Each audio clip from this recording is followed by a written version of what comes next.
नमस्कार। बुक्स फंडा में आप सबका स्वागत है। आज हम जिस पुस्तक का सस्वर पाठन करने वाले हैं वो अमीश त्रिपाठी द्वारा लिखित बहुप्रचर्चित पुस्तक सीता मिथिला की योद्धा है। आज हम अध्याय 2 से लेकर 4 का सस्वर पाठन करेंगे। तो चलिए शुरुआत करते हैं। साल पहले त्रिकुट पहाड़ियों के उत्तर में भारत। एक पल रुकिए। अपने घोड़े की कमान खींचते हुए सुनैना फुसफुसाई। मिथिला के राजा जनक और उनकी पत्नी सुनैना गंगा तट के नदी के दक्षिण में लगभग 100 किलोमीटर दूर त्रिकूट की पहाड़ियों में सफ़र कर रहे थे। वे कन्याकुमारी से मिलने आए थे। एक दिव्य बालिका सब सिंधु में मानता थी कि जो कोई भी साफ दिल से अपनी मुरादें लेकर इस जीवित देवी के आशीर्वाद लेने आता था, उसकी हर मनोकामना पूरी होती थी। और मिथिला के राज परिवार को भी निश्चित रूप से उनके आशीर्वाद की ज़रूरत थी। गंडकी नदी के किनारे राजा मिथि द्वारा स्थापित किया गया मिथिला कभी हरियाली से भरा नदी पत्तन वाला नगर था। कृषि ही इसकी संपदा थी, जिसमें वहाँ की उपजाऊ जमीन के साथ साथ सप्त सिंधु में होने वाला नदी व्यापार भी शामिल था। बदकिस्मती से 15 साल पहले एक भूकंप और उसके बाद आई बाढ़ ने गंडकी नदी की दिशा बदल दी थी और इसी के साथ मिथिला का भाग्य भी बदल गया। नदी अब पश्चिम की तरफ से संकष्या नगर से होते हुए गुजरती थी। जनक के छोटे भाई कुशध्वज द्वारा प्रशासित संकष्या कभी मिथिला राज्य का ही भाग था। मिथिला की तकलीफ को और बढ़ाते हुए गंडकी नदी की दिशा बदल लेने के बाद से मिथिला में बरसात आनी भी कम हो गई थी। मिथिला के नुकसान से संकष्या को फायदा हुआ था। कुशध्वज तेजी से अपनी स्थिति मजबूत करते हुए मिथि वंश के प्रतिनिधि के रूप में उभर रहा था। बहुत से लोगों ने राजा जनक को सलाह दी कि वो मिथिला की पुरानी संपदा का निवेश गंडकी नदी को वापस लाने वाली अभियांत्रिकी परियोजना में करें, लेकिन कुशध्वज की सलाह इसके विपरीत थी। वह हमेशा तर्क देते थे कि इतनी बड़ी परियोजना में पैसा लगाना पैसे की बर्बादी होगा, जबकि संकष्या का पैसा भी तो आखिरकार मिथिला का ही है। भक्त और आध्यात्मिक व्यक्ति जनक ने साम्राज्य के पतन को नियति का निर्णय मानते हुए दार्शनिक विचारधारा अपना ली थी, लेकिन नई रानी सुनैना ऐसे हार मानने वालों में से नहीं थी। उनका विवाह जनक से 2 साल पहले ही हुआ था। उन्होंने मिथिला को उसका प्राचीन गौरव वापस दिलाने की योजना बनाई। इस योजना का सबसे बड़ा भाग गंडकी नदी की धारा को वापस लाना ही था, लेकिन इतने सालों बाद इतनी बड़ी मुश्किल और अभियांत्रिकी परियोजना के लिए आधारभूत कारण तलाशना और उन्हें साबित करना मुश्किल था। जब तर्क विफल हो जाते हैं तब विश्वास ही काम आता है। सुनैना ने जनक को अपने साथ कन्याकुमारी के मंदिर आने और उनका आशीर्वाद लेने के लिए राजी कर लिया था।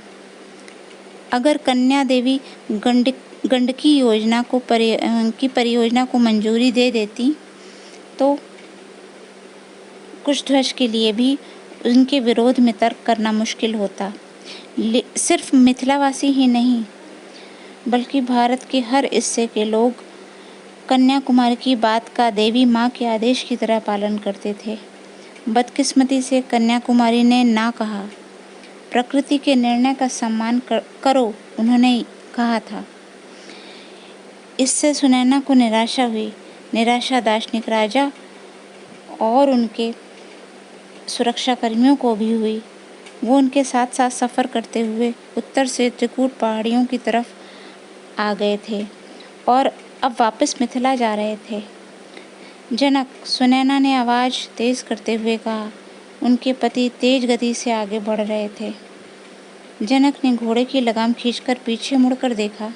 उनकी पत्नी बिना कुछ कहे बोले दूर एक पेड़ की तरफ इशारा कर रही थीं। जनक ने उनके इशारे की दिशा में देखा। कुछ 100 मीटर की दूरी पर भेड़ियों के एक झुंड अकेले गिद्ध को घेरे खड़ा था। वो उसके पास जाने की कोशिश कर रहे थे, लेकिन विशालकाय पक्षी बार बार उन्हें पीछे धकेल देता था। गिद्ध अपनी कर्कश आवाज़ से चिल्ला रहा था। गिद्ध की चीख स्वाभाविक रूप से शोकग्रस्त होती है, लेकिन इस चीख में एक बेचैनी थी। सुनैना ने ध्यान से देखा। ये लड़ाई न्यायपूर्ण नहीं थी। वहाँ चिल्लाते हुए और आपसी सामंजस्य से गिद्ध पर हमला करते हुए 6 भेड़िए थे, लेकिन बहादुर पक्षी जमीन पर ही डटा खड़ा रहा। उन्हें बार बार पीछे धकेलते हुए हमलावर धीरे धीरे आगे बढ़ रहे थे। एक भेड़िए ने अपने पंजों से गिद्ध पर वार करके उसे खून से लथपथ कर दिया था। ये उड़ क्यों नहीं जाता? सुनैना खुद ब खुद लड़ाई की तरफ बढ़ चली। उनके अंगरक्षक एक निश्चित दूरी बनाए उनका पीछा कर रहे थे। सुनैना, उनके पति ने सावधान किया। वो अपने घोड़े की लगाम पकड़े हुए अपने स्थान पर ही खड़े थे। अचानक एक भेड़िए ने गिद्ध का ध्यान बाईं तरफ से होने वाले हमले पर होने का फायदा उठाकर उस पर जोरदार हमला कर दिया। वह दाहिनी ओर से आया और पक्षी के बाएं पंख को बेरहमी से काट लिया। पंख को अच्छी तरह से पकड़कर उसके माध्यम से वह गिद्ध को दूर खींचने लगा। पक्षी बेचैनी से चिल्लाने लगा। उसकी आवाज़ में विलाप था, लेकिन वह मजबूती से डटा रहा, अपनी जगह से बिल्कुल नहीं हिला और अपनी पूरी ताकत से भेड़िए को वापस खींचने लगा। हालांकि भेड़िए के जबड़े मजबूत थे और उसने पंख को सख्ती से पकड़ा हुआ था। खून का एक फव्वारा सा फूट पड़ा। भेड़िए को पंख छोड़ना पड़ा। अपने मुख से पंखों के टुकड़े थूक कर वो पीछे हट गया। सुनैना ने घोड़े को एड़ लगाई और उस दृश्य की तरफ बढ़ गईं। उन्हें उम्मीद थी कि 2 भेड़ियों के बीच बनी जगह का फायदा उठाते हुए गिद्ध भाग जाएगा, लेकिन हैरानी की बात थी कि वो अपनी जगह पर ही खड़ा रहा। दूसरे भेड़िए को पीछे हटाने लगा। खुली जगह का फायदा उठाओ, भाग जाओ। सुनैना अब पशुओं की तरफ तेजी से बढ़ने लगी। शाही अंगरक्षकों ने अपनी तलवारें खींच ली और तेजी से अपनी रानी के पीछे दौड़ने लगे। कुछ पीछे राजा के साथ में ही थे। सुनैना अपनी पत्नी की सुरक्षा की चिंता करते हुए जनक ने कहा। उन्होंने भी अपने घोड़े को एड़ लगाई, लेकिन वो कुशल घुड़सवार नहीं थे। उनका घोड़ा अपनी धीमी गति से ही चलता रहा। सुनैना कुछ 50 मीटर की दूरी पर थी जब उनका ध्यान पहली बार उस गठरी पर पड़ा। गिद्ध उस गठरी को भेड़ियों से बचा रहा था। उस गठरी में कुछ था। वो अपनी जगह हल जुती हुई मिट्टी से बने खांचे की तरह दिख रही थी। तभी वो गठरी हिली। प्रभु परशुराम, रहम करें, सुनैना के मुंह से निकला। वो एक शिशु है। सुनैना आगे बढ़ने लगी, अपने घोड़े को तेज गति से भगाते हुए। जब वह भेड़ियों के झुंड के पास पहुंची तो उन्होंने किसी बच्चे के रोने की धीमी आवाज़ सुनी। गुर्राते जानवरों की आवाज़ के नीचे दबी हुई। हटो, सुनैना चिल्लाई। उनके अंगरक्षक भी उनके नज़दीक पहुंच चुके थे। तभी भेड़िए जो थे घुड़सवारों के आने की आवाज़ सुनकर घायल पक्षी को छोड़कर दुम दबाकर जंगल की ओर भाग गए। एक अंगरक्षक ने गिद्ध पर हमला करने के लिए तलवार उठा ली। ठहरो, सुनैना ने अपना दाहिना हाथ उठाते हुए आदेश दिया। वह अपनी जगह पर ही ठहर गया और उसके साथियों ने अपने घोड़े रोक लिए। सुनैना बरंगा के पूर्व में पली बढ़ी थी। उनके पिता असम से थे, जिसका प्राचीन नाम ट्रक ज्योतिषा था। उनकी माँ मिजोरम राम के पहाड़ी क्षेत्र से थी। छठे विष्णु प्रभु परशुराम के भक्त मिजो बहुत बड़े योद्धा माने जाते थे, लेकिन जानवरों और प्रकृति के लय को भलीभांति समझना आता था उनको। उनकी विशेषता थी ये। सुनैना अपनी सहज चेतना से जान गई थी कि वो गठरी पक्षी का आहार नहीं थी, बल्कि वो उसकी सुरक्षा की जिम्मेदारी निभा रहा था। थोड़ा पानी लाओ, सुनैना आदेश देते हुए अपने घोड़े से उतरी। अंगरक्षकों के उतरते ही समूह में से एक अंगरक्षक ने कहा, देवी, आपका यूं उतरना क्या सुरक्षित? अपनी तेज नज़रों से सुनैना ने उसकी बात बीच में ही काट दी। रानी का कद छोटा और वो दुबली पतली काठी की थी। उनका गोल और गोरे रंग का मुख देखने वालों को सौम्य लगता था, लेकिन उनकी छोटी आंखें छल करते हुए अपने मूल को दृढ़ता से बयां कर देती थीं। उन्होंने विनम्रता से दोहराया, थोड़ा पानी लाओ। जो आज्ञा देवी। तुरंत ही एक पानी भरा कटोरा हाजिर कर दिया गया। सुनैना ने अपनी आंखें गिद्ध की आंखों से मिला दी। पक्षी मुश्किल से ही सांस ले पा रहा था और भेड़ियों से लड़ाई करके थक चुका था। शरीर पर लगे अनेक घावों से वह पूरी तरह खून से लथपथ हो चुका था। उसके पंख पर लगा घाव ज़्यादा खतरनाक था। उससे बहुत तेजी से खून आ रहा था। खून बह जाने की वजह से वह पैरों पर खड़ा नहीं हो पा रहा था, लेकिन फिर भी वह अपनी जगह से टस से मस नहीं हुआ। उसकी आंखें सुनैना पर थीं और वह कर्कश आवाज में आगे की चोंच निकाल कर चिल्ला रहा था, हवा में अपनी पंखों को फड़फड़ाते हुए, जिससे मिथिला की रानी को दूर रख सके।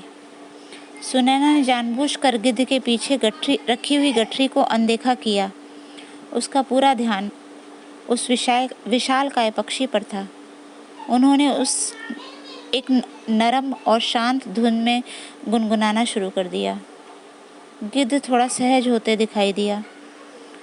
उसने अपने पंजे नीचे कर लिए। चिल्लाने की आवाज़ भी धीमी पड़ने लगी। सुनैना आगे बढ़ती रही, धीरे धीरे, आराम से। नज़दीक जाने पर उन्होंने अपना सिर झुकाया और पक्षी के सामने पानी का कटोरा रखा। फिर धीरे से पीछे हट गईं और मधुर सी आवाज़ में कहा, मैं मदद के लिए आई हूँ, मुझ पर भरोसा करो। मूक पक्षी इंसानी बोली का अंदाज समझ गया। वह अपने पानी पीने के लिए झुका, लेकिन तभी ज़मीन पर ढह गया।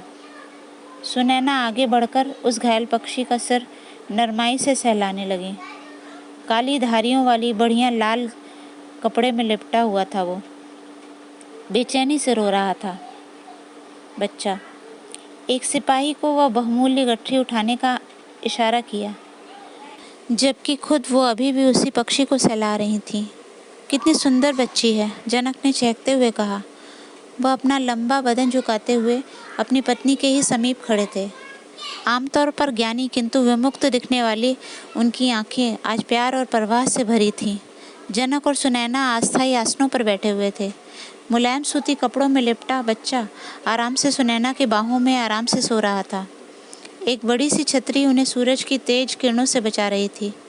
शाही वैद्य बच्चे का निरीक्षण कर चुके थे और उसके माथे पर लगे घाव पर नीम और बूटियों का लेप भी लगा चुके थे। उन्होंने शाही दंपति को भरोसा दिलाया कि समय के साथ ही निशान भी मिट जाएगा। चूंकि चिकित्सकों के साथ मिलकर वैद्य अब गिद्ध का घाव देख रहे थे, ये महज चंद ही महीनों की ही होगी, लेकिन यकीनन ये इतनी मजबूत है कि इसे झेल जाएगी आराम से। सुनैना ने बच्चे को धीमे से अपनी बाहों में झुलाते हुए कहा, हाँ, मजबूत और खूबसूरत, बिल्कुल तुम्हारी तरह। सुनैना अपने पति को देखकर मुस्कुरा दी और बच्चे के सिर को प्यार से सहलाने लगी। कोई ऐसे बच्चे को कैसे छोड़ सकता है? जनक ने आह भरी। बहुत से लोग जीवन के आशीषों को संभाल कर नहीं रख पाते। उनका पूरा ध्यान उन्हीं चीज़ों पर रहता है जो दुनिया ने उन्हें नहीं दी। सुनैना ने अपने पति की बात पर हामी भरी और वापस अपना ध्यान बच्चे पर लगा दिया। ये बिल्कुल परी की तरह सो रही है। परी तो ये है ही, जनक ने कहा। सुनैना ने बच्चे को करीब करते हुए धीमे से उसके माथे को चूमा, उसकी चोट को बचाते हुए। जनक ने प्यार से अपनी पत्नी की पीठ थपथपाई। लेकिन क्या तुमने तय कर लिया है सुनैना? हाँ, ये बच्चा हमारा है। देवी कन्याकुमारी ने हमें भले ही वो नहीं दिया जो हम चाहते थे, लेकिन उन्होंने हमें उससे भी प्यारी नेमत दी है। हम इसका नाम क्या रखेंगे? सुनैना ने ऊपर आसमान में देखा और गहरी सांस ली। उनके मन में पहले से ही एक नाम था। वह जनक की तरफ मुड़ी। यह हमें धरती माँ के आंचल से मिली है। वो उसके लिए माँ के गर्भ के समान था, इसीलिए हम इसे सीता पुकारेंगे। सुनैना जनक की निजी कार्यालय की तरफ दौड़ी। एक आरामदायक आसन पर बैठे मिथिला नरेश जबाली उपनिषद के लेख पढ़ रहे थे। उनकी रचना महर्षि सत्यकाम जबाली ने की थी। अपनी पत्नी पर नज़र पड़ते ही उन्होंने किताब नीचे रख दी। तो सम्राट जीत गए। सीता को उनकी ज़िंदगी में आए 5 साल हो चुके थे। नहीं, घबराई सी सुनैना ने कहा, वो हार गए। जनक सकते से सीधे होकर बैठ गए। सम्राट दशरथ लंका के व्यापारी से हार गए? हाँ, रावण ने करछप में लगभग सप्तसिंधु की पूरी सेना को तहस नहस कर दिया। सम्राट दशरथ अपनी पत्नी के साथ बमुश्किल ही बच पाए हैं। प्रभु रुद्र कृपा करें, जनक फुसफुसाए। और भी है। दशरथ की पहली पत्नी रानी कौशल्या ने उसी दिन एक पुत्र को भी जन्म दिया है जिस दिन सम्राट करछप का युद्ध हारे हैं। और अब तो बहुत से लोग उस हार के लिए बालक को ही दोषी मान रहे हैं। कह रहे हैं कि वो बुरे नक्षत्र में पैदा हुआ है। इस बच्चे के पैदा होने तक सम्राट कोई भी युद्ध नहीं हारे थे। क्या बकवास है, जनक ने कहा। लोग इतने मूर्ख कैसे हो सकते हैं? उस बच्चे का नाम राम है, छठे विष्णु प्रभु परशुराम के नाम पर। उम्मीद करते हैं कि ये उनके लिए शुभ साबित हो। बेचारा बच्चा। मुझे मिथिला के भाग्य की ज़्यादा चिंता हो रही है, जनक। जनक ने बेबसी से आह भरी। तुम्हें क्या लगता है क्या होगा? वास्तविक रूप से सुनैना अब तक अकेले ही राजकाज चलाती आई हैं। अपना ज़्यादा से ज़्यादा समय जनक दर्शन के अध्ययन में ही बिताते थे। रानी की ख्याति दोनों दिन साम्राज्य में बढ़ती चली गई थी। बहुतों को लगता था कि वो मिथिला के लिए खुशकिस्मत थीं। जब से वो राजा जनक की पत्नी बनी थी तब से हर साल वहाँ बरसात होने लगी थी। मुझे सुरक्षा की चिंता है, सुनैना ने कहा। और धन का क्या? जनक ने पूछा। तुम्हें नहीं लगता कि रावण हर राज्य पर व्यापार कर बढ़ा देगा? सप्त सिंधु की सारी संपदा लंका के खजाने में चली जाएगी। लेकिन वैसे भी इन दिनों हम व्यापार ही कहाँ कर रहे हैं। वो हमसे कुछ नहीं मांग सकता। दूसरे राज्यों को ज़्यादा नुकसान है।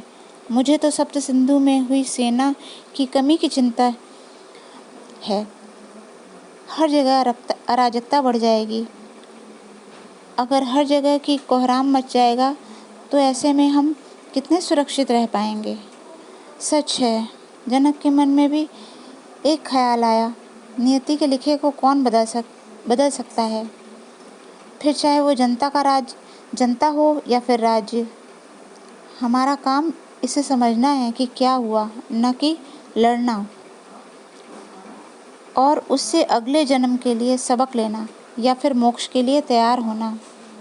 लेकिन वो जानते थे कि सुनैना को ये बेबसी पसंद नहीं थी। वह तो खामोश ही रहे। रानी ने आगे कहा, मुझे उम्मीद नहीं थी कि रावण जीत जाएगा। जीतना भले ही अच्छा हो, लेकिन पराजित को अपनी पत्नियों से ज़्यादा प्रेम मिलता है। सुनैना ने आंखें सिकोड़कर जनक को घूरा। अपने पति का मजाक उन्हें पसंद नहीं आया था। हमें कुछ योजनाएं बनानी होंगी जनक। हमें होने के लिए तैयार रहना होगा। जनक एक और हास्य टिप्पणी से इसका जवाब देने वाले थे, लेकिन उनकी बुद्धि ने पहरा लगा दिया। मुझे तुम पर पूरा भरोसा है। मुझे यकीन है तुम कुछ सोच लोगी। जनक मुस्कुराए और वापस अपना ध्यान जवाली उपनिषद पर लगा दिया। जब पूरा भारतवर्ष रावण के हाथों हुई दशरथ की पराजय के दुष्परिणामों को झेल रहा था, ऐसे में मिथिला पर इसका कोई वैसा परिणाम नहीं पड़ रहा था। वैसे भी उनके यहाँ कोई व्यापार नहीं चल रहा था। सुनैना ने भी कुछ सुधारों की शुरुआत कर दी थी, जिसका अच्छा परिणाम मिलने लगा था। उदाहरण के लिए स्थानीय कर संग्रह और प्रशासन को उन्होंने गांव के स्तर पर भी लागू कर दिया था। इससे मिथिला के नौकरशाहों पर दबाव कम हो गया था और दक्षता में सुधार आया। कृषि के बढ़ते राजस्व को उन्होंने नौकरशाही के अतिरेक को पुनः प्रशिक्षित किया और मिथिला के पुलिस बल को विस्तृत किया, जिससे साम्राज्य की सुरक्षा में सुधार हुआ। मिथिला की अपनी कोई सेना नहीं थी और उसकी ज़रूरत भी नहीं थी।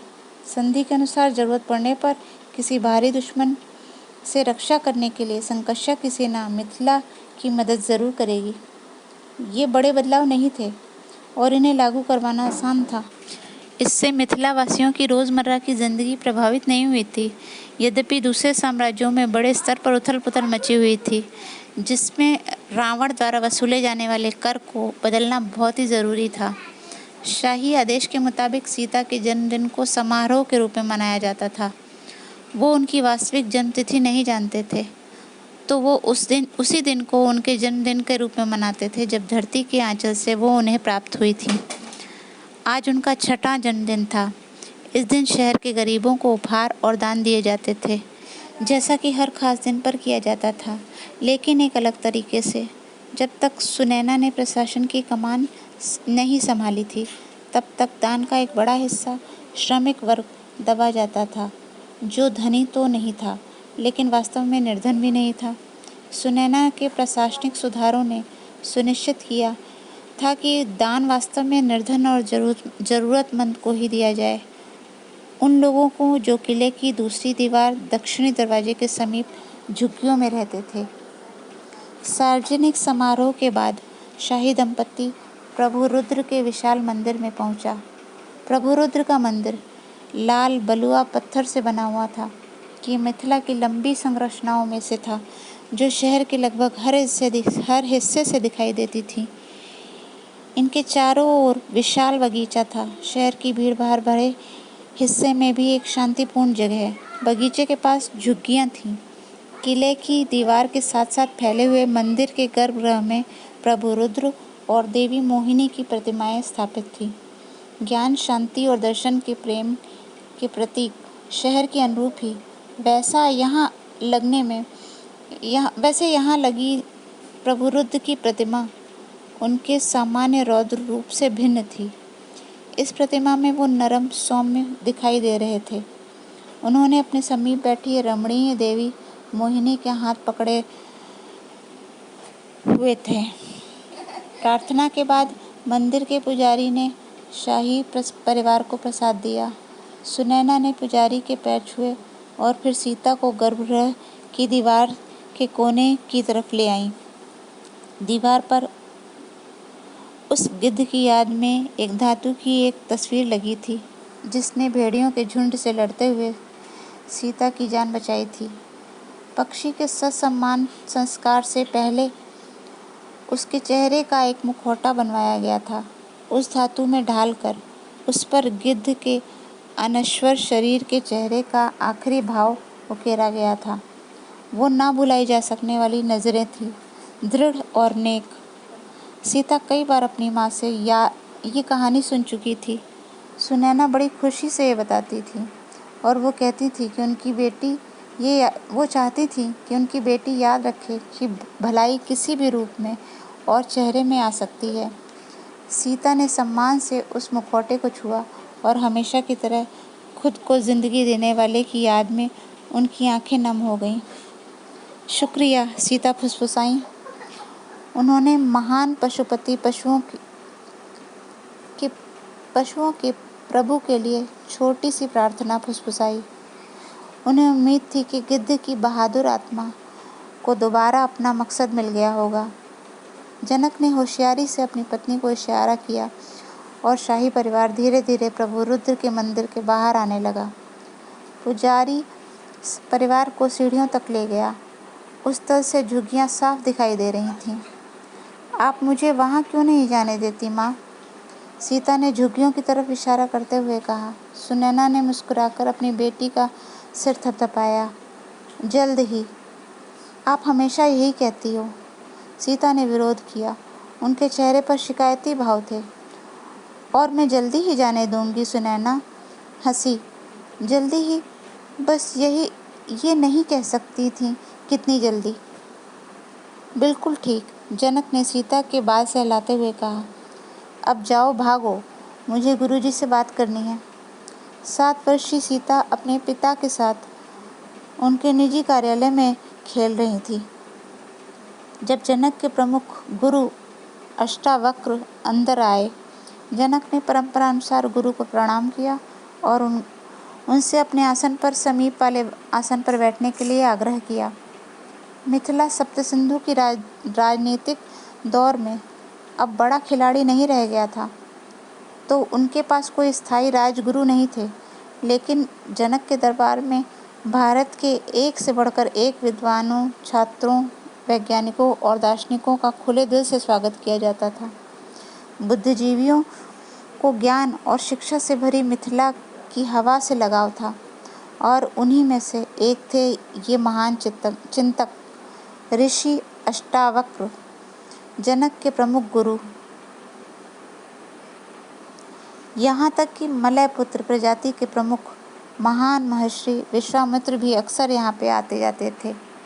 महाराज, आपकी इच्छा हो तो हम बाद में बात कर सकते हैं, अष्टावक्र ने कहा। नहीं, बिल्कुल नहीं, जनक ने कहा। मुझे एक सवाल का जवाब पूछना था जो मुझे परेशान कर रहा था गुरुजी। अष्टावक्र का शरीर 8 जगहों से विकृत था। गर्भावस्था के दौरान उनकी माँ एक दुर्घटना का शिकार हो गई थी, लेकिन किस्मत और कर्मों ने उनके शारीरिक अक्षमताओं को असाधारण दिमाग के साथ संतुलित कर दिया था। अष्टावक्र ने बचपन से ही अपनी विलक्षणता साबित कर दी थी। युवावस्था में ही एक बार वो जनक के दरबार में आए थे और राजा की तत्कालीन धर्मगुरु ऋषि बांदी को शानदार वाद विवाद में हरा दिया था। ऐसा करके उन्होंने अपने पिता ऋषि कहोड़ की हार का बदला भी ले लिया था, जो एक बार अपने ऋषि बांदी से हार चुके थे। ऋषि बांदी ने ससम्मान अपनी हार स्वीकार की और पूर्वी समुद्र के पास के आश्रम में ज्ञान ग्रहण करने चले गए थे। इस प्रकार युवा अष्टावक्र जनक के प्रधान गुरु बन गए थे। अष्टावक्र की विकृति धर्मपरायण राजा जनक की नगरी मिथिला की उदारवादी माहौल में किसी का ध्यान आकर्षित नहीं करती थी। ऋषि की विलक्षण मस्तिष्क ही दूसरों को सम्मोहित करने के लिए पर्याप्त था। मैं आपसे शाम को मिलूंगी बाबा, कहकर सीता ने अपने पिता के पैर छुए। जनक ने उन्हें आशीर्वाद दिया। सीता ने ऋषि अष्टावक्र के पैर भी छुए और कार्यालय से बाहर आ गईं। चौखट पार करके सीता रुकी और दरवाजे के पीछे छिप गईं। जनक की नज़रों से दूर, लेकिन उनकी बातें सुनी जा सकने वाली लायक दूरी पर। वह सुनना चाहती थी कि उनके पिता को कौन सा सवाल परेशान कर रहा था। हम कैसे जानेंगे कि सच्चाई क्या है गुरुजी? जनक ने पूछा। छोटी सीता भौचक्की खड़ी थी, दुविधा में। उनके महल के बरामदों में फुसफुसाहटें सुनी थी कि उनके पिता लगातार केंद्र भ्रष्ट होते जा रहे हैं। वो लोग खुशकिस्मत थे कि उनके साम्राज्य की देखभाल सुनैना जैसी बुद्धिमान रानी कर रही थी। सच्चाई क्या है? वह मुड़ी और अपनी माँ के शिविर की ओर भाग गई। माँ! सीता ने काफ़ी इंतज़ार कर लिया था। अब वह 8 साल की हो गई थी और उनकी माँ अभी तक उन्हें किले की दीवार से सटी झुग्गियों में नहीं लेकर गई थी। पिछली बार सीता के पूछने पर उन्होंने कम से कम सफाई तो दी थी। उन्होंने बताया था कि वहाँ जाना खतरनाक हो सकता था, कि वहाँ कुछ लोग यूं ही मारने लगते थे। सीता को अब यकीन हो चला था कि उनकी माँ बस बहाने बना रही थी। आखिरकार उत्सुकता अब उनके बस में नहीं थी। दासी के बच्चे के कपड़े पहनकर सीता महल के बाहर निकल आईं और बड़ी सी अंगवस्त्रम उनके कंधों और कानों पर लिपटा कर ओढ़नी का काम कर रहा था। उनका दिल घबराहट और रोमांच से धड़क रहा था। वो बार बार पीछे मुड़कर देखे जा रही थी कि कहीं किसी का ध्यान उनके इस छोटे से साहसिक कारनामे पर ना पड़ जाए, लेकिन किसी का ध्यान उन पर नहीं पड़ा। दोपहर बाद सीता प्रभु रुद्र के मंदिर के बगीचे से होती हुई झुग्गी में घुस गईं, बिल्कुल अकेले। माँ के शब्द उनके कानों में गूंज रहे थे। उन्होंने अपनी सुरक्षा के लिए एक लंबी छड़ी भी अपने साथ ले ली थी। उन्हें अब छड़ी के साथ अभ्यास करते हुए 1 साल हो गया था। झुग्गी में प्रवेश करते ही सबसे पहले उनकी नाक को मुसीबत का सामना करना पड़ा। वहाँ एक तीखी गंध आ रही थी। उन्होंने मुड़कर मंदिर के बगीचे को देखा और वापस मुड़कर जाने का एहसास हुआ उन्हें, लेकिन तभी आगे बढ़ने का रोमांच ने पीछे मुड़ने का एहसास को दबा दिया। उन्होंने लंबे समय से इस पल का इंतजार किया था। वह आगे झुग्गी की बस्तियों की ओर बढ़ चली। घरों के ढांचे बांस और कपड़ों से बेतरतीबी से बने हुए थे। जर्जर घरों के बीच तंग गली झुग्गी में लोगों के चलने के काम आती थी। इन गलियों में खुली नालियां, शौचालय और जानवरों के खुले बाड़े थे। उन पर कूड़ा पड़ा था। वहाँ सब जगह कीचड़ और शौच फैला हुआ था। जानवरों और इंसानों के फैले पड़े मूत्र की वजह से वहाँ पर चलना मुश्किल था। सीता ने अपना अंगवस्त्र अपनी नाक और मुंह तक भींच लिया था और वो एक ही समय पर जहाँ पर भयभीत थी वहीं आकर्षित भी थी। लोग दरअसल ऐसे जीते हैं, प्रभु रुद्र रहम करें। महल के कर्मचारियों ने उन्हें बताया था कि मिथिला की रानी सुनैना के आने के बाद झुग्गियों की हालात में काफ़ी सुधार हुआ था। अगर इसे सुधार कहा जाता था तो पहले यहाँ की हालत कितनी खराब होगी। वह कीचड़ से भरे रास्ते के बीच बचते बचाते आगे बढ़ने लगी, जब तक कि एक चीज़ देखकर उनके कदम ठिठक गए। झुग्गी के बाहर बैठी एक माँ एक प्लेट से अपने बच्चे को खाना खिला रही थी। उसका बच्चा शायद 2 या 3 साल का था। वह अपनी माँ की गोद में बैठा था, खुशी से अपनी माँ के हाथ से निवाले खाते हुए देख रहा था। बार बार वह नाटकीय अंदाज से अपना मुंह खोलकर माँ को निवाला मुंह में डालने का मौका देता था। तब माँ की खिलखिलाहट देखने लायक होती थी। इस दृश्य से खुश होते सीता का ध्यान एक दूसरी तरफ खींच लिया था। एक कौवा भी उसी महिला के पास बैठा था। वह बीच बीच में उस पक्षी को भी निवाला खिलाती जा रही थी। कौवा अपनी बारी की प्रतीक्षा करता सब्र से। हालांकि यह सब कोई खेल नहीं था। वो महिला उन दोनों को खाना खिला रही थी, एक एक करके समान रूप से। सीता मुस्कुराई। उन्हें अपनी माँ की कुछ ही दिन पहले कही बात याद आ गई।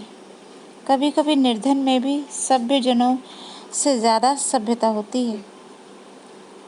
तब उन्हें ये शब्द पूरी तरह समझ नहीं आए थे, पर अब उन्हें समझ में आ गया था। सीता वापस मुड़ी। पहले दौरे के हिसाब से उन्होंने काफ़ी झुग्गी देख ली थी। उन्होंने खुद से वादा किया कि वो जल्दी ही यहाँ फिर से आएंगी। अब महल में वापस जाने का समय हो गया था। आगे 4 पतली गलियाँ थीं। मुझे किस गली में जाना चाहिए? अनिश्चितता से उन्होंने सबसे बाईं ओर की गली को चुना। वह चलती रहीं, लेकिन झुग्गी की सीमा कहीं नहीं दिखाई दे रही थी। घबराकर अपनी गति बढ़ाने से उनके दिल की धड़कनें भी बढ़ने लगी। दिन अब ढलने लगा था। हर गली आगे से बहुत सी गलियों में ख़त्म हो रही थी। सब बेतरतीब, सब अव्यवस्थित। परेशान हो वह एक शांत गली में मुड़ गईं। अब उन्हें कुछ घबराहट होने लगी थी। उन्होंने अपनी चाल और तेज कर दी, लेकिन हर बार एक गलत रास्ते पर ही पहुंची जा रही थीं। माफ़ करना, किसी से टकराने पर सीता के मुंह से निकला। गहरे रंग की लड़की किशोरावस्था में मालूम पड़ रही थी, शायद उससे भी बड़ी।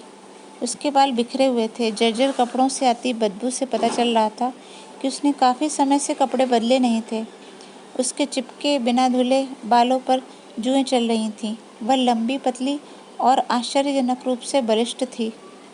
अपनी चालाक आँखों और दागदार शरीर की वजह से वह भयानक लग रही थी। उसने सीता के चेहरे और उसके हाथों को घूरा। तभी उसकी आंखों में एक परिचित होने का एहसास आया और साथ ही मौके का भी। तब तक सीता एक दूसरी गली की तरफ मुड़ गई थी। मिथिला की राजकुमारी ने अपनी गति और तेज कर दी थी। वो अब लगभग दौड़ने लगी थीं। वो प्रार्थना कर रही थीं, कम से कम ये रास्ता उन्हें सही जगह ले जाए। उनके माथे पर पसीने की बूंदें छलक आई थीं। वह अपनी सांसों को स्थिर रखने की कोशिश कर रही थी, लेकिन वो नहीं कर पा रही थी। वो भागती रहीं जब तक रुकने के लिए मजबूर नहीं हो गई। प्रभु रुद्र कृपा करें। बाधा के रूप में एक दीवार सामने आ जाने से वो चीख के साथ रुकी। वो अब वाकई रास्ता भटक चुकी थी। झुग्गी के दूसरे छोर पर, जो किले की अंदरूनी दीवार से सटी हुई थी, मिथिला की अंदरूनी नगरी यहाँ से काफ़ी दूर थी। वहाँ सन्नाटा पसरा हुआ था। कोई भी आसपास नजर नहीं आ रहा था। सूरज लगभग अस्त हो चुका था। गोधूली की छुटपुट उजियारा अंधेरे को ही गहरा रहा था। उन्हें समझ नहीं आ रहा था कि अब उन्हें क्या करना चाहिए। कौन है वहाँ? उन्हें पीछे से कोई आवाज़ सुनाई दी। सीता ने घूम कर देखा। हमले के लिए पूरी तरह से तैयार होकर उन्होंने दाहिनी तरफ से अपनी तरफ बढ़ते हुए एक किशोर दिखाई दिया। वह बाईं ओर मुड़ी और दौड़ पड़ी, लेकिन ज़्यादा दूर नहीं जा सकी।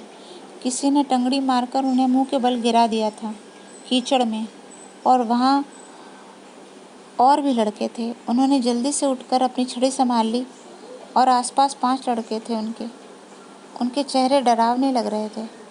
उनकी माँ ने उन्हें झुग्गी में होने वाले अपराधों के बारे में चेतावनी दी थी कि वहाँ लोगों को पीटा जाता था, लेकिन सीता ने उनकी कहानियों पर विश्वास नहीं किया।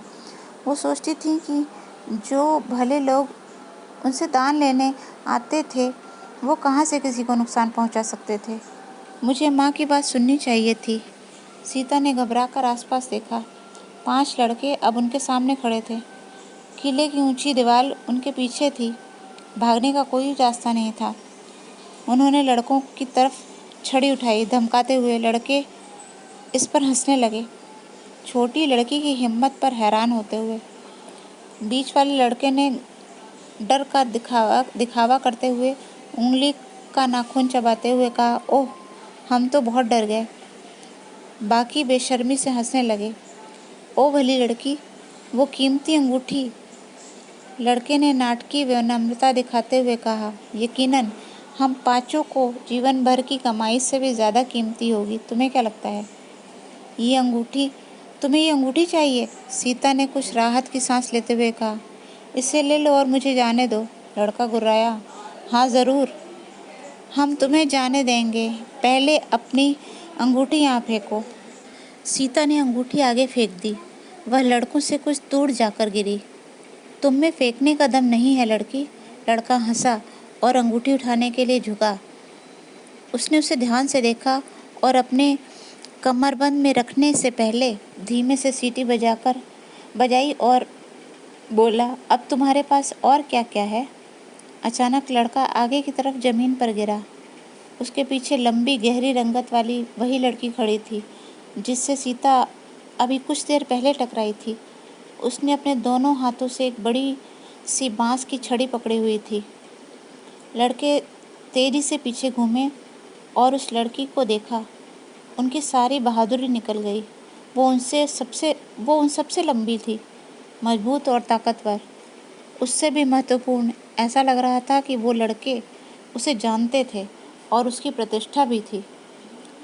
तुम्हारा इससे कुछ लेना देना नहीं है समीची, एक लड़के ने झिझकते हुए कहा, चली जाओ यहाँ से। समीची ने अपनी छड़ी से उसके हाथ पर वार करते हुए जवाब दिया, बड़ी जोर से। लड़का अपना हाथ पकड़ते हुए पीछे की तरफ लड़खड़ा गया। अगर तुम अभी यहाँ से नहीं निकले तो मैं तुम्हारा दूसरा हाथ भी तोड़ दूंगी। समीची गुर्राई और लड़का भाग खड़ा हुआ। हालांकि दूसरे 4 अपराधी अभी भी अपनी जगह पर खड़े हुए थे। पहला जो जमीन पर गिरा था वो भी अभी तक खड़ा हो चुका था। उसका चेहरा समीची की तरफ था और पीठ सीता की तरफ। वो उनके लिए उतनी ही खतरनाक नहीं थी। उन्होंने ध्यान भी नहीं दिया था कि सीता ने छड़ी उठाकर उस लड़के पर तान दी थी जिसके पास उनकी अंगूठी थी। दूरी को सही से भांपते हुए उन्होंने लड़के के सिर पर जोरदार प्रहार किया। सटाक! लड़का उछलकर गिरा और उसके फटे सिर से तेजी से खून निकलने लगा। बाकी तीनों ने मुड़कर देखा, सदमे से। अपनी जगह जड़, आओ जल्दी करो। आगे बढ़कर सीता का हाथ पकड़ते हुए समीची चिल्लाई। दोनों लड़कियां कोने की तरफ भाग रही थीं, तो समीची ने भागते हुए एक नज़र पीछे मुड़कर देखा। जमीन पर पड़ा लड़का हिल नहीं रहा था। उसके दोस्त उसके पास जमा हो गए थे और उसे उठाने की कोशिश कर रहे थे। जल्दी करो सीता! सीता को खींचते हुए समीची चिल्लाई। सीता अपने हाथ पीछे बांधी खड़ी थी। उनका सिर झुका हुआ था। झुकी की कीचड़ और धूल उनके सारे कपड़ों पर लगी थी। उनके चेहरे पर भी मिट्टी थी। उनकी उंगली में पड़ी बेशकीमती अंगूठी गायब थी। वह डर से कांप रही थी। उन्होंने अपनी माँ को इतना नाराज़ कभी नहीं देखा था। सुनैना अपनी बेटी को घूर रही थी। उन्होंने एक शब्द तक नहीं कहा था। बस नज़रों में अस्वीकृति थी और उससे भी ज़्यादा निराशा थी। सीता को महसूस हो रहा था कि उन्होंने अपनी माँ को बहुत ज़्यादा ही निराश किया था। मुझे माफ़ कर दो माँ, सीता ने रोते हुए कहा। आंसू उनके चेहरे को भिगो रहे थे। वो चाह रही थी कि उनकी माँ कुछ तो बोले, या उन्हें थप्पड़ मारे या उन्हें रुलाए। ये खामोशी बहुत भयानक थी। माँ, सुनैना जड़ बनी बैठी थी, गुस्से से अपनी बेटी को घूरते हुए। देवी, सुनैना ने अपने शिविर के दरवाजे की ओर देखा। मिथिला का एक पुलिस वाला वहाँ खड़ा था। उसका सिर झुका हुआ था। क्या खबर है? सुनैना ने रुखाई से पूछा। 5 लड़के गायब हैं देवी, पुलिस वाले ने कहा। वो शायद भाग गए हैं। 5? मेरे पास घायल लड़के की कोई खबर नहीं है देवी, पुलिस वाले ने उस लड़के की बात करते हुए कहा, जिसे सीता ने सर पर मारा था। कुछ गवाह भी सामने आए हैं। उन्होंने बताया कि उसे दूसरे लड़के उठाकर ले जा रहे थे। उसका बहुत खून बह चुका था, बहुत। एक गवाह ने कहा कि हैरानी होगी अगर वह पुलिस वाले ने होशियारी से बात बीच में ही रोक दी। बच गया। उसने नहीं कहा, हमें अकेला छोड़ दो, सुनैना ने आदेश दिया। पुलिस वाला तुरंत नमस्कार कर मुड़ा और वहाँ से चला गया। सुनैना ने वापस अपना ध्यान सीता पर लगाया। उन कठोर नज़रों के नीचे सीता दबी जा रही थी। फिर रानी ने सीता के पीछे दीवार के पास खड़ी एक मैली सी किशोरी पर नज़र डाली। तुम्हारा नाम क्या है बच्चे? सुनैना ने पूछा।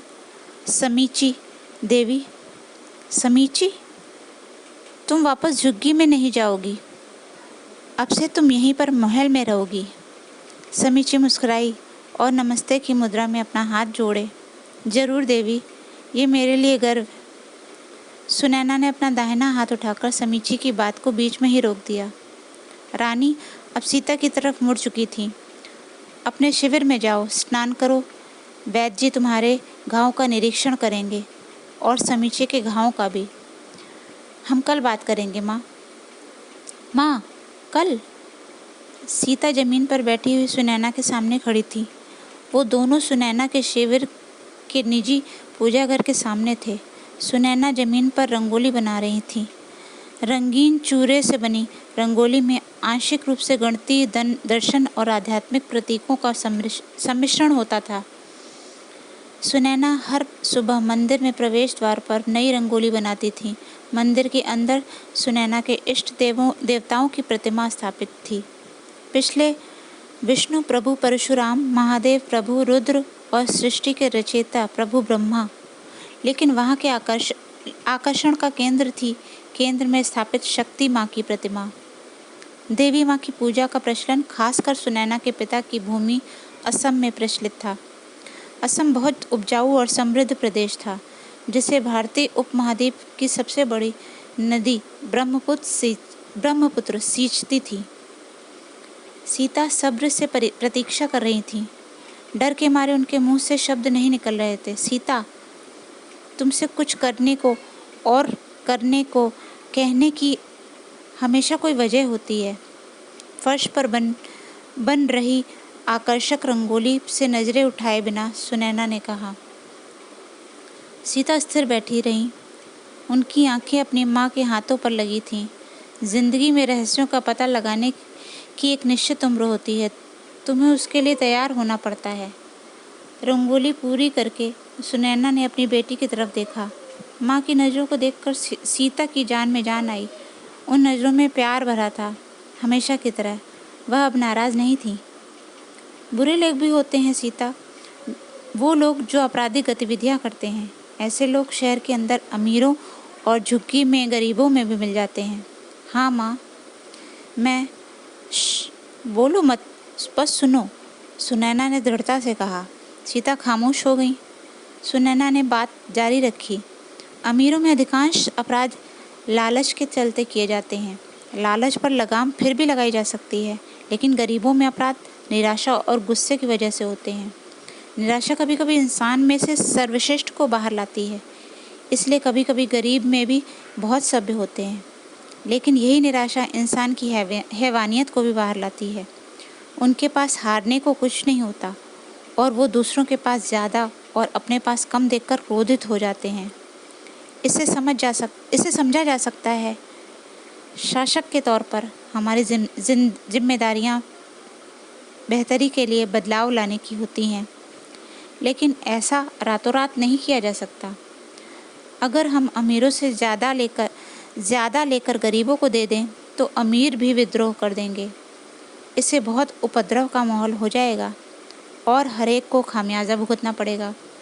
तो हमें धीरे धीरे काम करना पड़ता है। हमें वाकई में गरीब लोगों की मदद करनी चाहिए, यही धर्म है। लेकिन हमें अंधे होकर भी ये भी नहीं मान लेना चाहिए कि सारे गरीब भले लोग ही हैं। पेट भूखा होने पर हर कोई अपना चरित्र बचाए नहीं रख पाता। सुनैना ने सीता को अपनी गोद में बिठा लिया और आराम से बैठ गई। झुग्गी वाले कारनामे के बाद पहली बार वो चैन की सांस ले पा रही थी। तुम भी किसी दिन मिथिला की राजकाज चलाने में मदद करोगी, सुनैना ने कहा। उसके लिए तुम्हें परिपक्व और समझदार होना होगा। अपनी मंजिल तय करने के लिए दिल की सुनो, लेकिन मंजिल तक पहुंचने की रणनीति बनाने के लिए दिमाग का इस्तेमाल करो। सिर्फ अपने दिल की ही सुनने वाले लोग अक्सर असफल हो जाते हैं, जबकि दूसरी तरफ जो सिर्फ अपने दिमाग की सुनते हैं वे स्वार्थी। सिर्फ दिल ही अपने आपको खुद से पहले दूसरों के बारे में सोचने की सलाह देता है। धर्म की खातिर आपका लक्ष्य समाज में समानता और संतुलन होना चाहिए। पूरी समानता कभी नहीं हासिल की जा सकती, लेकिन धारणाओं के झांसे में मत आना। ये मत मानकर चलना कि हमेशा ताकतवर ही बुरा और ताकतहीन इंसान ही भला है। हर इंसान में अच्छाई और बुराई दोनों होती है। सीता ने खामोशी से सर हिलाया। यकीनन तुम्हें उदारवादी होना चाहिए, यही भारतीय पद्धति है, लेकिन अंध और मूर्ख उदारवादी नहीं बनना। जी माँ। और फिर कभी जानबूझकर खुद को खतरे में मत डालना। वह अपनी माँ के गले लग गई और आंखों में आंसू बह रहे थे। सुनैना ने उन्हें सामने करके और उसके आंसू पोंछ दिए। तुमने तो मेरी जान ही निकाल दी थी। अगर तुम्हें कुछ हो जाता तो मैं क्या करती? मुझे माफ़ कर दो माँ। सुनैना ने मुस्कुराकर सीता को वापस गले से लगा लिया। मेरी मनमौजी बच्ची। सीता ने गहरी सांस ली। पछतावा अब छट चुका था। वह जानती थी कि माँ, वो लड़का मैंने सिर पर मारा था। क्या? सुनैना ने अपनी बेटी को बीच में रोक दिया।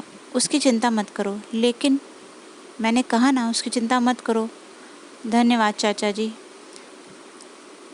अपने चाचा कुशध्वज की बाहों में जाती हुई सीता चहकी। जनक के छोटे भाई संकष्या के राजा कुशध्वज मिथिला घूमने आए थे। वह अपनी भतीजी के लिए उपहार लेकर भी आए थे। बेशकीमती उपहार। अरबी घोड़े की भारतीय प्रजाति अरबी घोड़े से भिन्न होती है। भारतीय घोड़ों में सामान्यतः पसली की 34 हड्डियां होती हैं, जबकि अरबी घोड़ों में 36। ये सबसे ज़्यादा महत्वपूर्ण। अपने छोटे और पतले कद के कारण अरबी घोड़े ज़्यादा लोकप्रिय होते हैं और उन्हें प्रशिक्षित करना भी आसान होता है। उनकी सहन शक्ति भी उल्लेखनीय होती है। ये बहुत ही बेहतरीन उपहार था और महंगा भी। सीता की खुशी समझी जा सकती थी।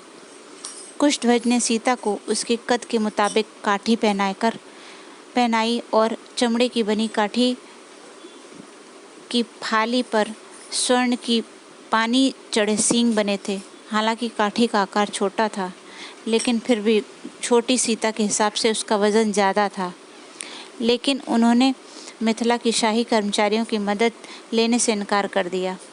सीता काठी को खींचकर शाही शिविर के निजी आंगन में ले आईं, जहां उनका छोटा घोड़ा उनका इंतजार कर रहा था। उसे कुशध्वज के एक सहायक ने पकड़ा हुआ था। सुनैना मुस्कुराई। आपका बहुत आभार। मुझे नहीं लगता उसे चलाना सीखने से पहले सीता कुछ खाएंगी या सोएंगी भी। वो एक अच्छी बच्ची है, कुशध्वज ने कहा। लेकिन वो मूल्यवान उपहार है कुशध्वज। वो मेरी इकलौती भतीजी है भाभी, कुशध्वज ने अपनी भाभी से कहा। अगर मैं उसका लाड़ नहीं करूँगा तो किसका करूँगा? कौन करेगा उसका? सुनैना ने मुस्कुराकर आंगन से जुड़े बरामदे में बैठे जनक की ओर चलने का इशारा किया। मिथिला नरेश ने अपनी पत्नी और भाई को आता देखकर बृहदारण्यक उपनिषद को उठाकर एक ओर रख दिया। होशियार सहायकों ने तख्त पर छाछ के प्याले रख दिए। उन्होंने चांदी का एक दिया जलाकर तख्त के बीच में रख दिया, बड़ी ही खामोशी से, और वहां से चले गए। कुशध्वज ने दिए को देखकर हैरानी से भौहें चढ़ाईं। दिन के समय, लेकिन वह खामोश रहा। सुनैना ने सहायकों के बीच बाहर जाने का इंतजार किया। फिर उन्होंने जनक को देखा, लेकिन उनके पति ने एक बार फिर से पांडुलिपि उठा ली। वो पूरी तरह से पांडुलिपि में डूब गए थे। जनक से नज़रें मिलाने के प्रयास में असफल रहने के बाद उन्होंने अपना गला खंखारा। जनक का ध्यान अभी भी अपने हाथों में पकड़ी पांडुलिपि पर ही था। ये क्या है भाभी? कुशध्वज ने पूछा। सुनैना को एहसास हुआ कि अब उसके पास कोई विकल्प नहीं था।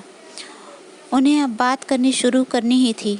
उन्होंने अपनी कमर में बंधे बड़े से थैले से एक कागज बाहर निकाला और उसे तख्त पर फैलाकर रख दिया।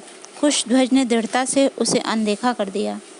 कुशध्वज, हम सालों से संकर्षा से मिथिला के बीच सड़क निर्माण की बात करते आ रहे हैं, सुनैना ने कहा। वो सड़क जो बाढ़ में नष्ट हो गई थी, लेकिन तब से अब तक 2 दशक बीत चुके हैं।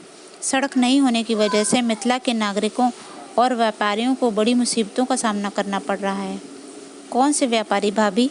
कुशध्वज ने हल्के से हंसते हुए कहा। क्या मिथिला में अभी भी कोई व्यापारी बचा है? सुनैना ने व्यंग को नज़रअंदाज कर दिया। अपने सड़क निर्माण के लिए 2/3 लागत देने पर सहमति जताई थी आपने, और मिथिला को 1/3 देना था। कुशध्वज खामोश रहा। मिथिला ने अपने हिस्से का पैसा जमा कर लिया है, सुनैना ने कहा। उन्होंने कागज की तरफ इशारा किया। चलते समझौते पर मोहर लगा लें और निर्माण कार्य शुरू करा दें। कुशध्वज मुस्कुराए। लेकिन भाभी, मुझे समझ नहीं आता कि परेशानी क्या है। सड़क उतनी भी बुरी नहीं है। लोग हर रोज़ तो उससे आते जाते हैं। मैं कल खुद ही उसी रास्ते से मिथिला आया था। लेकिन कुशध्वज, आप राजा हैं, सुनैना ने खुशी से कहा। उनकी आवाज़ में पूरी तरह से विनम्र थी। आप बहुत सी चीज़ों में सक्षम हैं, जबकि साधारण लोग नहीं। आम लोगों को अच्छी सड़कें चाहिए होती हैं। कुशध्वज खुलकर मुस्कुराया।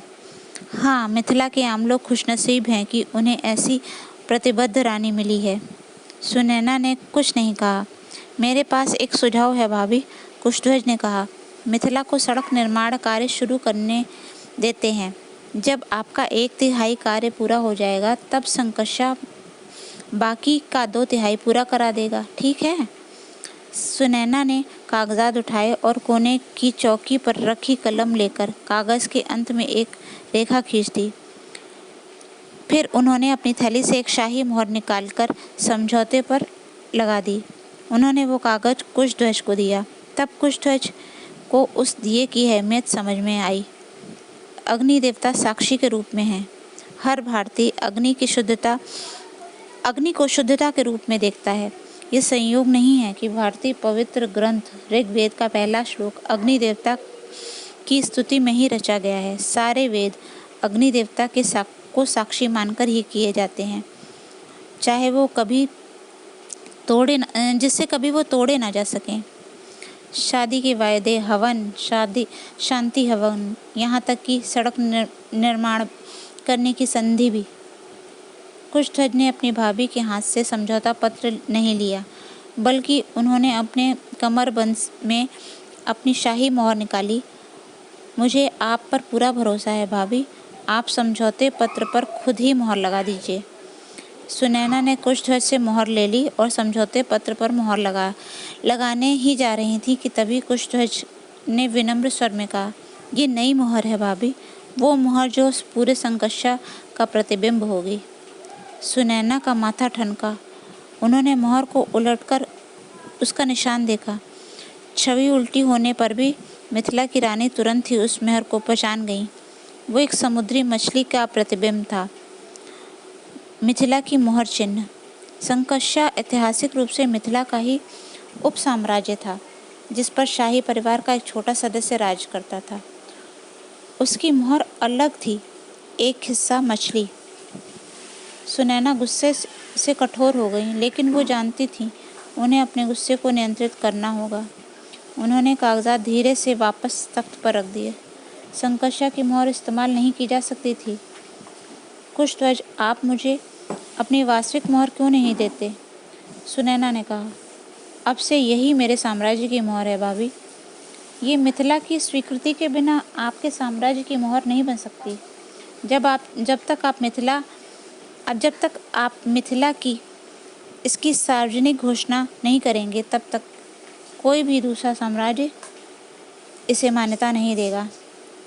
सप्त सिंधु का प्रत्येक साम्राज्य जानता है कि अकेली समुद्री मछली मिथिला का राज परिवार के मुख्य शासक की निशानी है। सच है भाभी, लेकिन आप इसे बदल सकती हैं। आप इस मोहर को समझौते पत्र पर इस्तेमाल करके पूरे देश में वैध बना सकती हैं। सुनैना ने एक नज़र अपने पति पर डाली। मिथिला के राजा ने अपना सिर उठाया, एक नज़र पत्नी को देखा और वापस बृहदारण्यक उपनिषद में डूब गए। यह स्वीकार्य नहीं है कुशध्वज, सुनैना ने संयत स्वर में कहा। अपनी आवाज़ में उन्होंने अपना खौलता क्रोध छुपा लिया था। मेरे जीते जी तो नहीं हो सकता ये। मुझे समझ में नहीं आ रहा भाभी कि आप इतनी उत्तेजित क्यों हो रही हैं। आप मिथिला के शाही परिवार में ब्याह कराई हैं। मेरा जन्म यहाँ हुआ है। मिथिला का शाही खून आपकी नहीं, मेरी नसों में बह रहा है। सही कह रहा हूँ ना जनक दादा? आखिर जनक ने नज़र उठाकर कहा, हालांकि उनकी आवाज़ में कोई मोह या नाराज़गी नहीं थी। कुशध्वज, जो सुनैना ने कहा वही मेरा निर्णय है। कुशध्वज खड़े हो गए। ये दुखद दिन है। खून ही खून का अपमान कर रहा है। इस वास्ते सुनैना भी खड़ी हो गई, कुशध्वज की बात को बीच में रोकते हुए। हालांकि उनकी आवाज़ में विनम्रता बनी हुई थी। कुशध्वज, आप जो भी कहें सावधानी से कहें। कुशध्वज हंसे। उन्होंने आगे आकर सुनैना के हाथ से संकर्षा की मोहर ले ली। ये मेरी है। सुनैना खामोश रही। मिथिला की शाही परिवारों की संरक्षक मत बनिए। कुशध्वज घृणा से हंसे। आप इस परिवार का खून नहीं है, आप बाहरी हैं। सुनैना कुछ कहने वाली ही थी, तभी उन्हें अपनी बाह पर किसी छोटे से हाथ की पकड़ महसूस हुई। उन्होंने नीचे देखा। सीता उनके पास खड़ी थी, गुस्से से कांपते हुए। उनके दूसरे हाथ में वही काठी थी जो कुशध्वज ने उन्हें उपहार में दी थी। उन्होंने वो काठी अपने चाचा की तरफ फेंक दी। वो कुशध्वज के पैरों में जाकर गिरी। जैसे कुशध्वज दर्द से दोहरे हुए, संकर्षा की मोहर उनके हाथ से गिर गई। सीता ने आगे उछलकर वो मोहर उठा ली और उसे जमीन पर पटक कर 2 टुकड़े कर दिए। शाही मोहर का टूटना बुरा शगुन माना जाता था। वो भयानक अपमान था। सीता, जनक चिल्लाए। कुशध्वज का चेहरा गुस्से से काला पड़ गया था। ये तो बदतमीज़ है दादा। सीता अपनी माँ के सामने खड़ी थी, अपने चाचा को देखकर उनकी आंख से आंख मिलाते हुए, अपनी बाहें फैलाकर अपनी माँ की सुरक्षा करते हुए। संकर्षा नरेश ने अपनी शाही मोहर के 2 टूटे हुए टुकड़े उठाए और जोर से चिल्लाए, आपने मेरी बात नहीं सुनी दादा। जैसे ही वो गए, सुनैना अपने घुटनों के बल बैठ गई और सीता से बोली, सीता, आपको वो नहीं करना चाहिए था। सीता ने सुलगती नज़रों से अपनी माँ को देखा, फिर शिकायती नज़रों से अपने पिता की तरफ। उनके चेहरों पर खेद और माफ़ी की कोई झलक नहीं थी। आपको वो नहीं करना चाहिए था सीता। सीता ने अपनी माँ को पकड़ लिया। वो उन्हें छोड़कर नहीं जा रही थी। वो अनकही पीड़ा में रो रही थी। जनक मुस्कुराते हुए उनके पास आए और उनका सिर थपथपाया। शाही परिवार राजा के निजी कार्यालय में एकत्र हुआ था। कुशध्वज वाली घटना को कुछ सप्ताह बीत चुके थे। सीता के अभिभावकों ने तय कर लिया था कि अब सीता की उम्र गुरुकुल जाने की हो चुकी थी। जनक और सुनैना ने अपनी बेटी के लिए ऋषि श्वेतकेतु का गुरुकुल चुना था। श्वेतकेतु जनक के प्रमुख गुरु और अष्टावक्र के चाचा थे। उनके गुरुकुल में दर्शन, गणित, विज्ञान और संस्कृत विषयों पर शिक्षा दी जाती थी। सीता को विशेष रूप से भूगोल, इतिहास, अर्थशास्त्र और शाही प्रशासन के विषय में भी पढ़ाया जाना था। और एक और विषय को सुनैना ने जनक की आपत्ति के बावजूद सुना था। वो था युद्ध कौशल और शारीरिक प्रशिक्षण। जनक अहिंसा में विश्वास करते थे, सुनैना प्रायोगिक होने पर यकीन करती थी।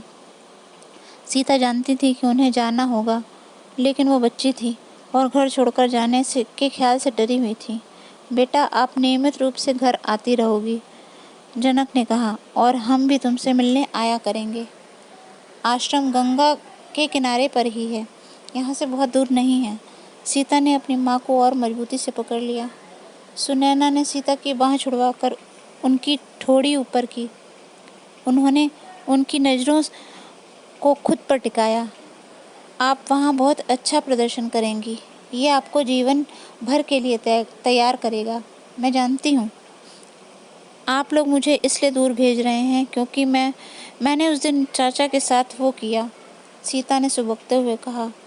सुनैना और जनक तुरंत घुटनों के बल बैठ गए और सीता को अपने करीब खींच लिया। बिल्कुल नहीं मेरी बच्ची, सुनैना ने कहा, इसका आपके चाचा से कोई लेना देना नहीं। आपको पढ़ाई करनी ही पड़ेगी, इससे आपको आगे राजपाट चढ़ाने में मदद मिलेगी। हाँ सीता, जनक ने कहा, आपकी माँ सही कह रही हैं। कुशध्वज के साथ क्या हुआ, उससे आपको कुछ लेना देना नहीं है। ये उनकी, आपकी माँ और मेरे बीच की बात है। सीता एक बार फिर से फूट फूट कर रो दी। वो अपने माँ बाप के साथ ऐसे चिपक गई जैसे उन्हें नहीं छोड़ेंगी।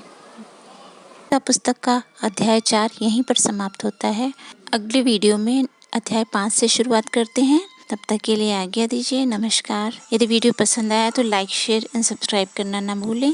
Thank you very much.